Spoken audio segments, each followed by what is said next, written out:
Hello and welcome to Addition. Today we're talking about basic addition. So addition has very real applications in the world around us. Let's say that you already have 2 pieces of candy, but then your friend comes along and decides to give you 1. Now your number of candies has increased, and you would have 2 candies plus 1 candy.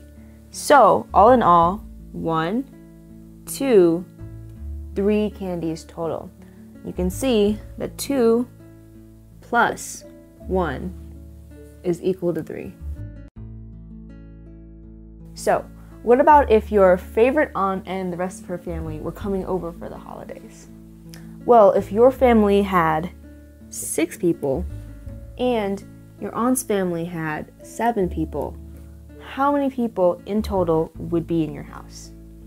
Well, if you were to count everybody up, you would see that we have 1, 2, 3, 4, 5, 6, 7, 8, 9, 10, 11, 12, 13. So 13 people all in all in your house. It's going to be very crowded.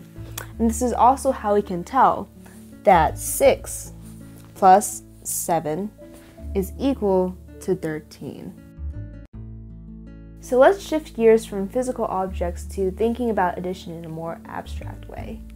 The thing behind me is something that we call a number line. Now you might be more familiar with horizontal number lines in your math textbook or on the internet, but don't worry, these are exactly the same thing. So with horizontal number lines that kind of go this way, the number to the right is the larger number. And with vertical number lines, the number that is higher up is the higher or the larger number.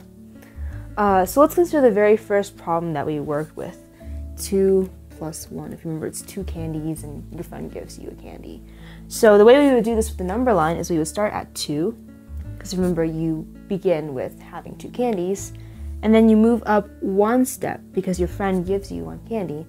And just like the problem, that gives us 2 plus 1 and gives us 3 total.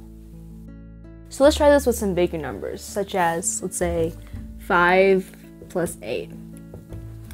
Now to do this with a number line, remember, we would start at 5 and then move up 8 steps. So 1, 2, 3, 4, 5 takes us to 10, 6, 7, 8, and as you can see, we end at 13, which means 5 plus 8 is equal to 13. Now let's shake it up a little bit, try something different. What if we did 8 plus 5? What do you think is going to happen? Well, we'll start at 8 and move up 5 steps. So 1, 2 takes us to 10, 3, 4, 5, and we end at 13 again. 8 plus 5 is also equal to 13. Now you can try this with whatever pairs of numbers you want, but you see that it always comes out in the same way. With regards to addition, order does not matter. Remember, the key to addition is practicing it until it becomes kind of second nature. When I was learning it myself, I did pages and pages of worksheets until I didn't have to count things anymore. I could just kind of get the answer. It's sort of like gaining a fun, mathy superpower that comes with time. In our next video, Advanced Addition, we're going to talk about adding tens, hundreds, even thousands. But in the meantime, this should be enough to get you through some of our fun addition games on Always Ice Cream and Clever Dragons. Until next time, good luck.